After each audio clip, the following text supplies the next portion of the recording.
Good morning and welcome to Rose Red Homestead. We are going to be doing a video today that I think is critically important, especially for the times in which we live. We are going to revisit bread making from a beginner standpoint and start as if we know nothing about making bread. And we are going to do it by hand. And I'll tell you why I think that is important. First of all, I want to introduce you to my favorite bread making pan. This has beat ups and scratches, and this is probably 40, 50 years old. I had this when my children were little. When I first started making bread, this was the bowl that I made it in. I made bread by hand for years and years before the advent of the very powerful stand mixers that have removed the need for us to do our own bread kneading. Well, and that's a good thing, but it also comes with some caveats. And my opinion is that each one of us should make bread from scratch at least once, because I think it is very important to go back to the very, very basics so that we can learn the correct way to do things, and then we can explore and expand on what we do. And so that's what we are going to do today. My hands in bread dough are the very best data collectors. And I'm going to give you some nuances today that help me determine by using my hands. Even after I have used my stand mixer, I will always take it out and knead the dough a time or two so I can feel it with my hands. And the reason for that being that I need to know that the dough is ready.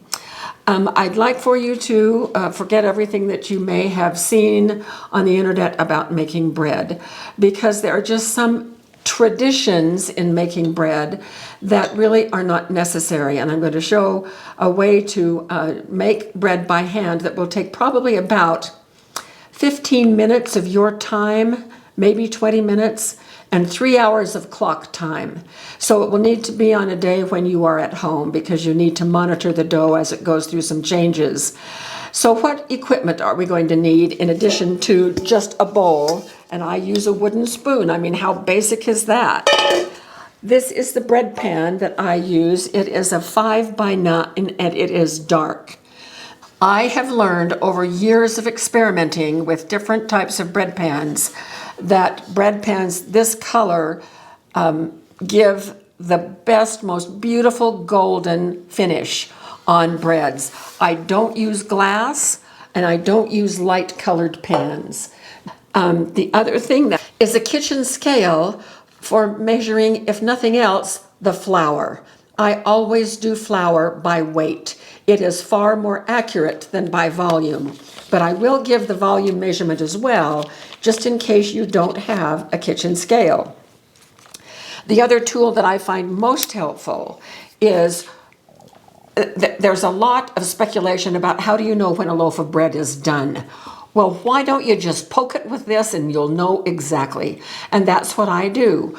I poke it right at the edge of the bread pan and go in about to the middle. That little hole hardly even shows, nobody notices it. And when the temperature in the very middle of the loaf, as it's baking, is between 190 and 195, my bread is done. And so I don't need to thump it to see if it sounds hollow. That is a false way to determine. It can sound hollow and still be gummy in the middle. And so I love tools that give us correct data. And so that's one thing. And then, of course, you'll need some measuring implements. Now, I want to talk about my yeast here for just a minute. This is the yeast that I use. It is SAF instant yeast. You will want to use instant yeast. And I buy it by the pound. I just opened this morning, but it's 4 years old. This has been in my freezer for 4 years, part of our food storage.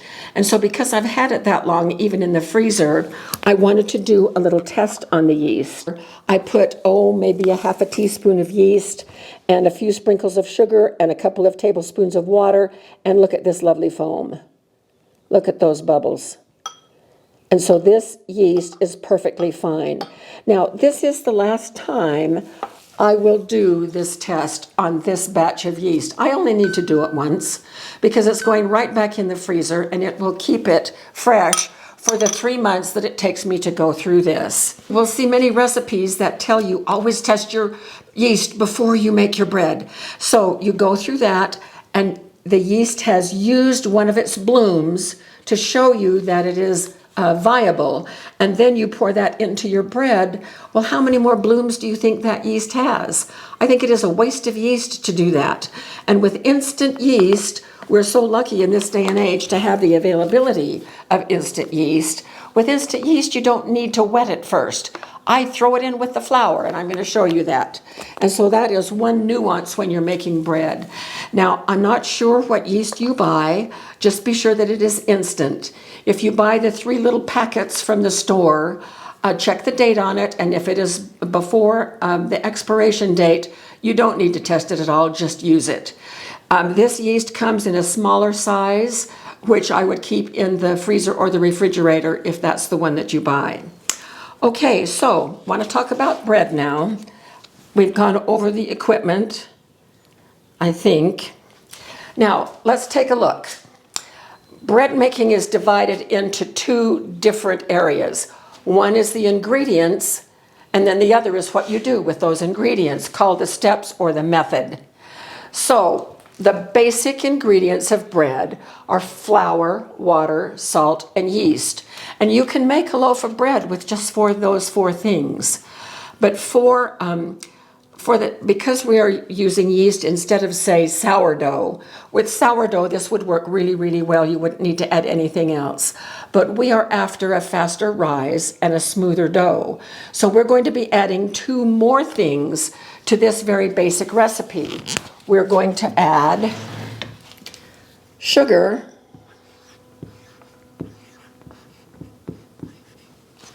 and we're going to add a sweetener, and we're going to add a fat, and this time we're just going to add oil. Yeast is a living organism, and we're going to talk about how important that is. I'm sure that all of you already knew that. This is a fungus. It's a living organism. It is a distant relative of mushrooms, say. And so this is important to know that this is a living organism and it needs certain living conditions in order to do its thing. When it does its thing, it grows and creates those bubbles. You saw that. And it also gives off alcohol. And so the smell of bread baking in the oven is the smell of that alcohol burning off. It's a delicious, wonderful smell.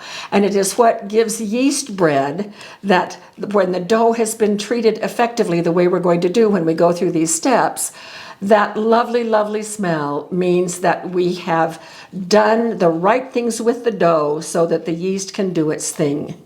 And so keep that in mind when we are working with the dough. So the other steps are here: mix, knead. When we knead, kneading is a physical thing. And I used to do all of my kneading by hand, and I'll be showing you how I do it because we're going to do it today. I used to think, because so many times we think things are written in stone, that you have to sit here and knead that bread for 8-10 minutes. Well, no, we don't. And I'll get to that when we get to kneading. But what the kneading does is flour, which is what we're using today, has gluten in it. That gluten needs to be developed so that it is appropriate structurally for the yeast when it makes those bubbles of gas. Those bubbles can fit in between the fibers of the gluten and expand, and the bread will rise. That's how important yeast is, and how important it is to make sure that our dough is ready, that the gluten has been completely developed so that the long fibers, as they lay against each other, can be infiltrated by the gas produced by the yeast. So that's kind of the science behind what goes on in baking a loaf of bread. Then after it has been completely kneaded and we know for sure that it's ready, and I'll show you how we'll know, then we go into bulk fermentation. And the reason that it's called fermentation, remember that alcohol? That alcohol, as it is given off inside the bread, is going to give the bread some of that delicious flavor. And so we need to have a bulk fermentation, which is the first rise. And we'll do that If I were just doing it off camera, I would do it in this bowl because it's the one that I would be going to be using. But because today we are learning, I'm going to put it in a glass bowl where we will be able to see it after it is risen, and I can show you better how we can test to be sure. So that's the first rise.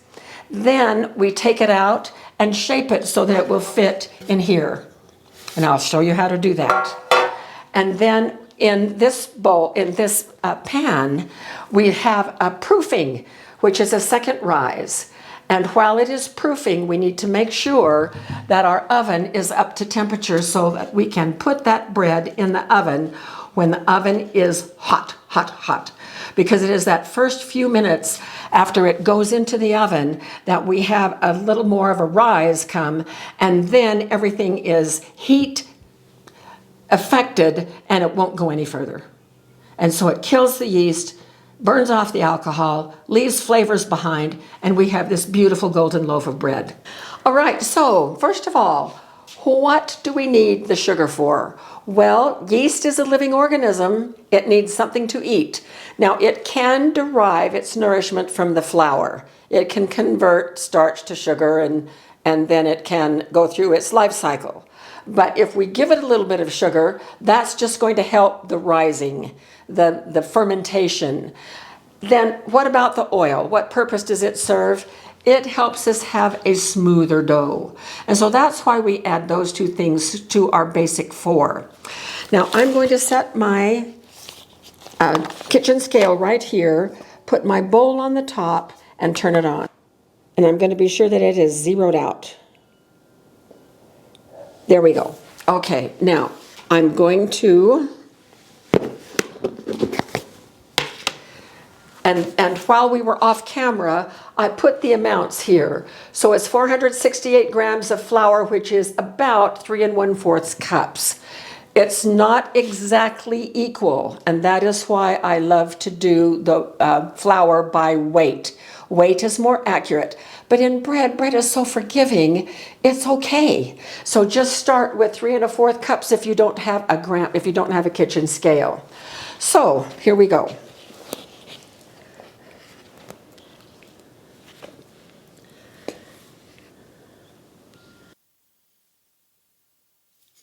Perfect on the nose. Okay. Now here is nuance number 1. Every time I make bread, I have to adjust either the liquid amount or the flour amount. And so quite often, I will not start with the full amount of flour. I'll keep some aside and add it as I need it. Or in this case, which I do the other half of the time, I put the full flour in and I don't put the full water in. I hold some back to see if I'm really going to need it. The reason for that is that conditions in our kitchens vary by the day. And so it just depends on the day, the humidity, and other variables that are present, what we need to do in terms of getting the right consistency of the dough. So I'm going to put all of the dry ingredients here first, and then we're going to add the water. So I'm going to skip the water for right now and go right, and I'm not going to add the salt yet either. The next thing I'm going to add is the yeast. So I'm just going to scatter that yeast over the top. That's a teaspoon and a half. Now excuse me for just a moment while I put this in its new bag. All right, so I have put the yeast in this little bag, and you can see that some yeast is already leaking. And that's fine because I dip it out of the bag as well as out of the package itself. So it is now going right in the freezer. The sugar in.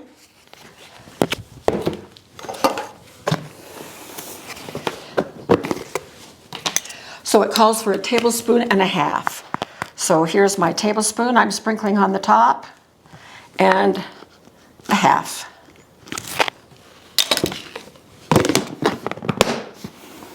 I'm going to get in with my hands. Now I should tell you that before we start videos, we always prepare the countertop by spraying it with stearamine, which is a sanitizer, disinfectant, and I always wash my hands. So my hands are very clean. So I'm going to get in here and just mix these up together just a little bit, and then we're going to put the salt in. And the salt is 1 teaspoon, so I'm just going to put it in too. Okay, so that covers all of our dry ingredients: flour, salt, yeast, and sugar. We have all of those in. So, mixing. Then I'm going to put in a tablespoon and a half of oil.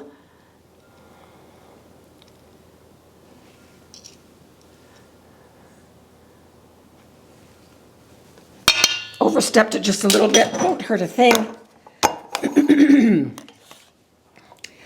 And here is our water, 1 1/4 cups. It is not super warm. If I were to run it on my wrist, it would feel just slightly cool. It's about 85 degrees. Some people say that you need to add hot water, very warm water. Don't do that. Keep it under 100. And so I'm not going to add all of this water. I'm going to save some aside, because I'll know fairly quickly whether we need more. So I've saved, I don't know, a half a cup or something. The next step is mixing. Now, for those of you who are going to want to be doing this in your stand mixers, you know how to convert this very easily to your stand mixer. Now, what you may not know is it is important to get the mixing done first before you start the kneading. Now, what do we mean by mixing? Well, this is, of course, where we combine the ingredients. Okay, now, the dough right now is very shaggy. You can see lots of flour has not been picked up by the moist portions. And so if I feel this, it feels soft, but it's not, and it needs to feel soft. We want that. But it is a little bit too dry. So I'm going to just add the rest of my water.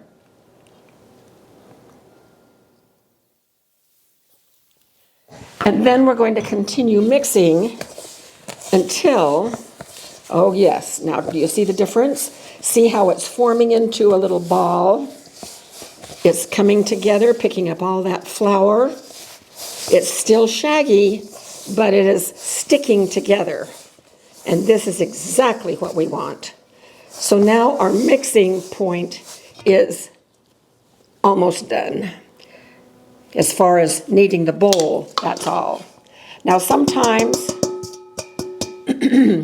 you may need to put flour down on your surface, sometimes not. I don't think I do, but we'll wait and see. So now what I'm going to do is do another hand mixing like this. I do a little caterpillar type thing, and then I just do a fold. And then I do another caterpillar. I roll it in these leftovers, making sure it's picking up everything. I'm squeezing it, caterpillar, fold, and fold. Okay, so it's coming together in this nice ball. And I have this piece of dough. So it looks pretty rough. It feels slightly sticky. It's sticking to my hands just a little bit, but it's really soft. So that's what we want. So now I'm going to start the kneading. Now for the kneading, this is how I knead. I stretch and then push, turn, stretch, push, turn, stretch, push, turn. I do that over and over again. Now this is what really wears people out. Okay, so already the texture is starting to change. It's getting more sticky. That means that the flour has started to absorb more of the water. So I need to put down a little bit of flour. Not a lot, never a lot. Okay, so I'm kneading. And I used to do this, of course, by hand all the way through. Now, you will read and people will tell you you have to knead dough for 10 or 15 minutes so that it can get that gluten.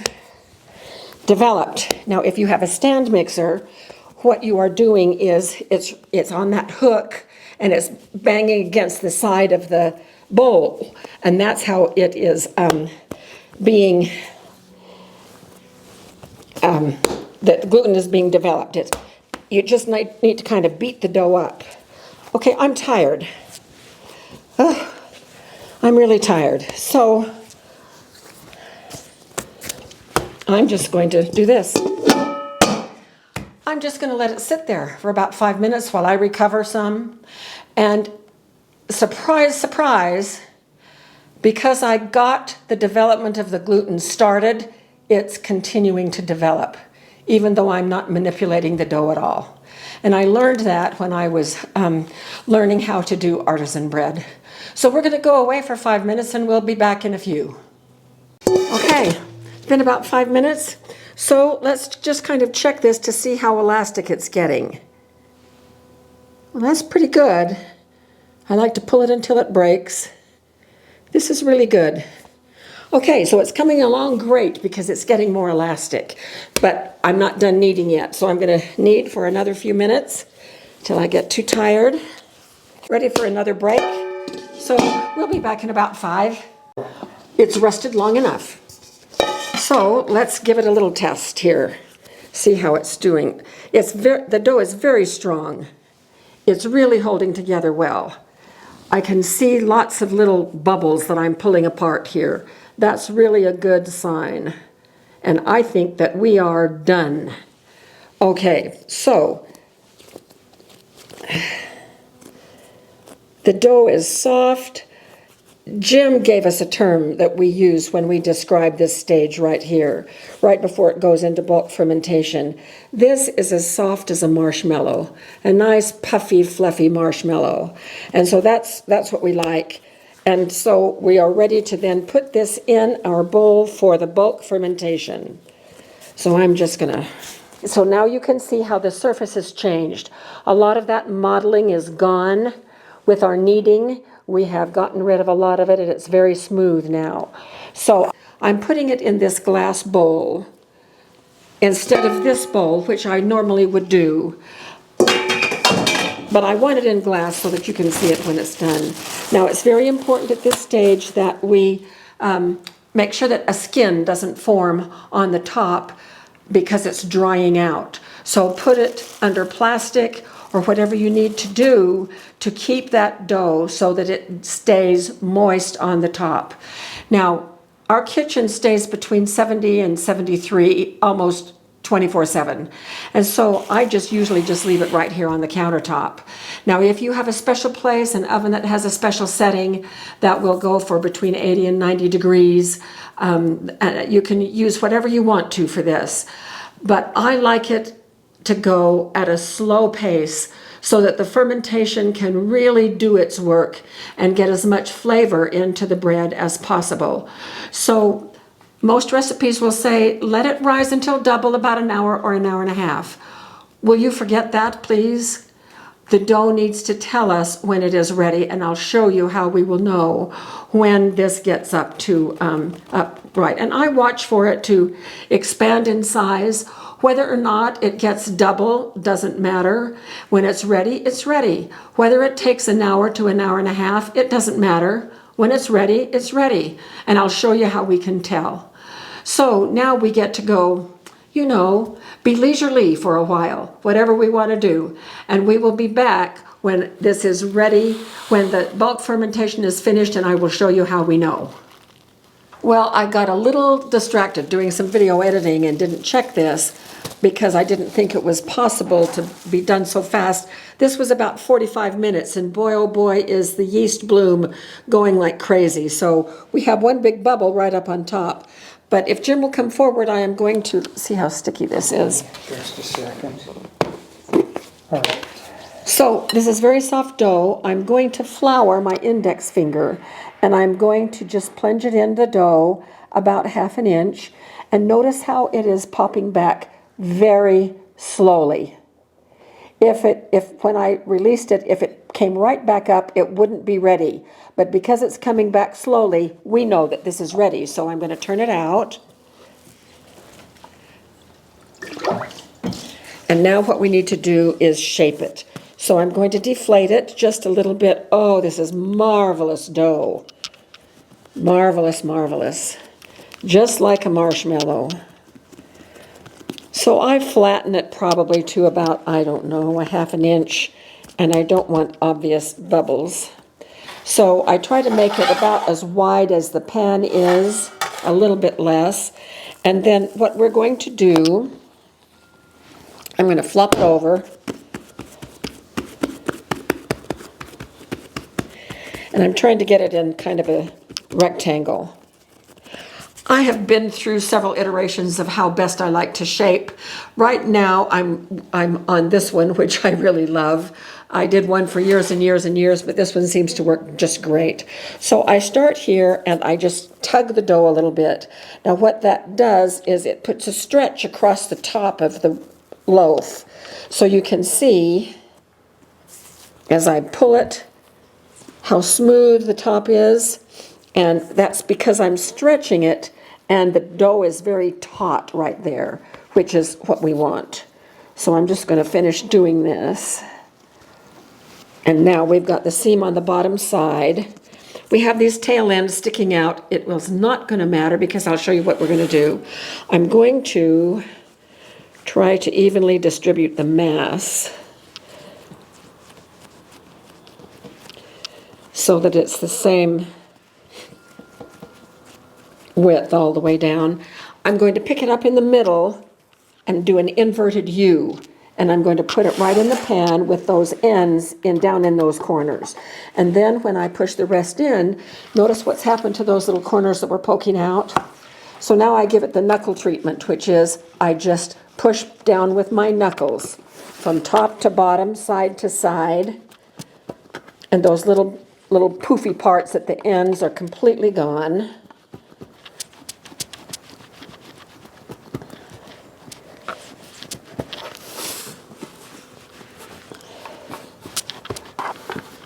All right, this is our shape. Next, we're doing our proofing, which is our second rise. So once again, I'm going to cover it with plastic. And what we want is for the bread, when it's ready, it should be about an inch above the edge of the pan when we're ready to put it in the oven. Now, because my yeast went so fast, it's brand new yeast, of course. Well, I mean, it's brand newly out of the freezer, so it's very active. I've got to watch this like a hawk because I do not want this to overproof or we start all over again on the shaping. And how many blooms does the yeast have? So we don't want that. So I'm going to be turning my oven on in about 15 minutes. I suspect this is going to be ready in 20 minutes, maybe 25 minutes. So I want that oven to be hot and ready to go. So we'll be back when it's ready to go in the oven. Ta-da! Here we are. So this side is a little higher than an inch, but this side is about right. So, you know, that's bread for you. In the oven it goes, and we'll be back when we're taking it out. Now, I'm not going to open the oven at all for the first 20 minutes. I'm going to let the most important part of the baking take place without any interruption. And then after that, I'll be checking just to see how it's done, and then I'm going to use my instant read thermometer to check when I think it's about done. Remember, we are wanting it to be between 190 and 195. So see you soon. Took this out of the oven. It was up to 193. So there it is. Beautiful loaf of bread. So we will come back in a little bit after this has cooled some and we will cut into it. The crust is nice and crusty. The thing about this is that once you perfect being able to do it by hand, you are very well prepared to deal with whatever may come at us. It may be that the time will come that if we have bread at all, it's only because we can make it ourselves. And if we have these things in our food storage and a way to cook the bread off grid, just in case the grid goes down, and there are multiple ways that we can do that, and we have several videos on exactly how to do that, then we will be set for bread. And for our family, bread will be an absolute must for us to be able to have in difficult times. That will be sort of the foundational food for us, and we will be able to enhance it with whole grains as well. So This is a beautiful loaf. It is step by step, a simple process to go through, but it requires attention to detail and to understand how the dough changes over the time that from when it's mixed until when it goes into the oven. So we'll be back to taste this in just a few minutes. Well, here we are at the end, and we're going to taste test. One thing I want to just let you know is that if you are going to be using a stand mixer, I have a video that I'm going to link at the end that will show you two different stand mixers that I have worked with, the difference between mixing the bread dough and kneading. So the distinguishing between mixing and kneading. And then the other thing is, you watched me do some actual kneading in this video. If even that much kneading is too much for you, I'm going to link a second video that will have stop kneading your bread, doing this instead. And it is a proven technique, not by me, but by others, but I've incorporated it for any yeast breads that you want to make. It is a method that you can do without any of that tough kneading. So those two videos might work for you. Also, I'm going to be putting this recipe and the set of instructions here in the below the description of this video so you can have it. So enjoy and let us know how it works out for you. We're really anxious to hear some of you who might be willing to share your experience in making bread for the very first time. Let us know how you do. So let's taste.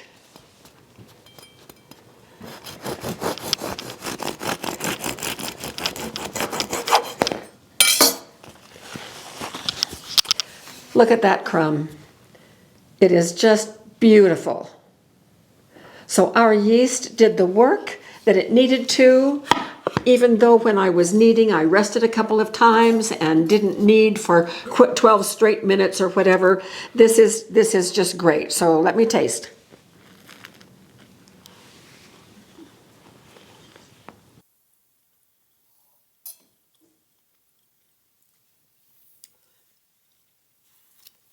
It's excellent. It has a great taste for a basic bread. So I hope you try it. Let us know, and we'll be back very soon. Let us know where you would like to go from here if you would like more bread instruction. So we'll be back very soon with more videos.